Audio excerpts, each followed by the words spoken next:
La thématique que j'aimerais bien qu'on arrive à… Enfin, la question que j'aimerais qu'on arrive à soulever avec le documentaire, en fait, au fond, c'est la question de la modération, de la manière dont on peut tolérer ou pas certaines choses sur des réseaux sociaux. Et il y a eu pas mal d'échos dernièrement sur cette question-là, notamment la suppression du compte de Donald Trump, qui m'a permis de préciser ma pensée sur le sujet, qui est qu'en fait, je pense qu'on n'est pas obligé de tolérer un humour sur des réseaux sociaux qu'on ne veut pas avoir. La manière dont on décide ce qui circule ou circule pas sur les réseaux sociaux, par contre, doit être très transparente. Et ce contrat-là doit être clair avec les utilisateurs.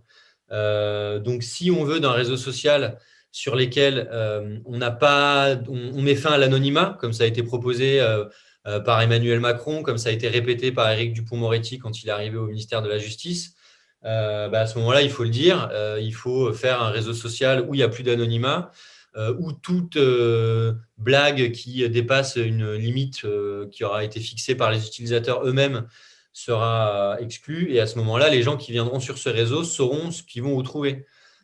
Par exemple, si tu as un réseau qui se rapproche de ça aujourd'hui, c'est LinkedIn. LinkedIn, tout le monde y parle en son nom propre. Personnellement, c'est un réseau qui ne m'intéresse pas beaucoup, à part pour de l'autopromotion professionnelle.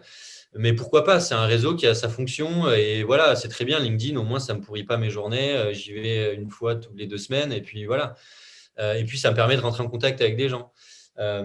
Si les gens veulent que Twitter, ça devienne la même chose, c'est possible, mais à ce moment-là, il faut que Twitter le dise, le propose des procédures transparentes de modération des contenus.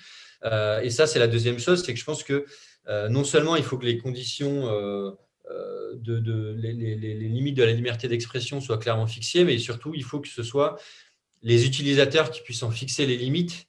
Moi, je suis vraiment en faveur de systèmes collégiaux où il y a des bénévoles, des gens qui sont utilisateurs de ce réseau, qui vont, dans des assemblées, pouvoir décider ou non de la suspension d'un message à travers des discussions, parce qu'en fait, il ne peut pas y avoir de solution algorithmique à la modération sur les réseaux sociaux, parce que ce sont des problèmes culturels, ce sont des problèmes humains. Comprendre l'humour, c'est forcément quelque chose de culturel, de politique, de subjectif qu'il faut pouvoir discuter.